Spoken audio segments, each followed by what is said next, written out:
Qui est ce quatrième homme? Je vais vous dire qui il est. Dans la Genèse, il est la semence de la femme. Dans Exode, il est l'agneau pascal.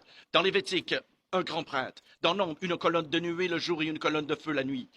Dans Deutéronome, il est le prophète comme Moïse. Dans Josué, il est le capitaine de notre salut. Dans Juge, il est notre juge et législateur. Ruth, il est le rédempteur. 1 et 2 Samuel, il est un prophète de confiance. Dans Roi et Chronique, notre roi qui règne. Dans Esdras, le scribe fidèle. Dans Néhémie, le reconstructeur des murs détruits de la vie humaine. Dans Esther, notre Mardoché. Dans Job, il est l'aurore du ciel et notre éternel rédempteur. Dans Psaume, l'Éternel notre berger. Dans Proverbe et Ecclésiaste, notre sagesse. Dans Cantique des Cantiques, il est l'amoureux de l'époux. Dans Ésaïe, il est le prince de paix. Dans Jérémie, il est le germe juste. Dans Lamentation, le prophète qui pleure. Dans Ézéchiel, l'homme aux 4 visages. Dans Daniel, le quatrième homme de la fournaise ardente.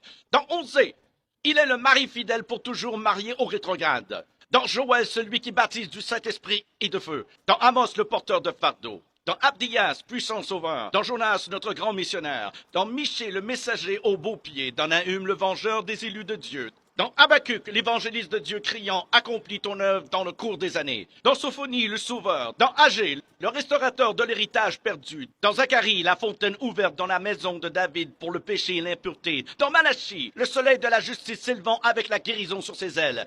Qui est ce quatrième homme? Dans Matthieu, il est le Messie. Dans Marc, le faiseur de miracles. Luc, le Fils de l'homme. Jean, le Fils de Dieu. Acte, le Saint-Esprit. Dans Romains, notre justicier. Corinthiens, notre sanctification. Dans Galates, il est le rédempteur de la malédiction de la loi. Dans Éphésiens, il est le Christ de richesse infinie. Dans Philippiens, le Dieu qui pourvoit à tous nos besoins. Dans Colossiens, la plénitude de la divinité. 1 et 2 Thessaloniciens, notre roi qui vient bientôt. 1 et 2 Timothée, le médiateur entre Dieu et l'homme.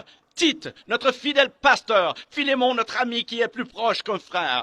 Dans Hébreu, le sang de l'alliance éternelle. Dans Jacques, le grand médecin. 1 et 2 Pierre, le grand berger. 1, 2 et 3 Jean, il est amour. Dans Jude, le Seigneur venant avec 10 000 de ses saints. Dans Apocalypse, le roi des rois et le Seigneur des seigneurs.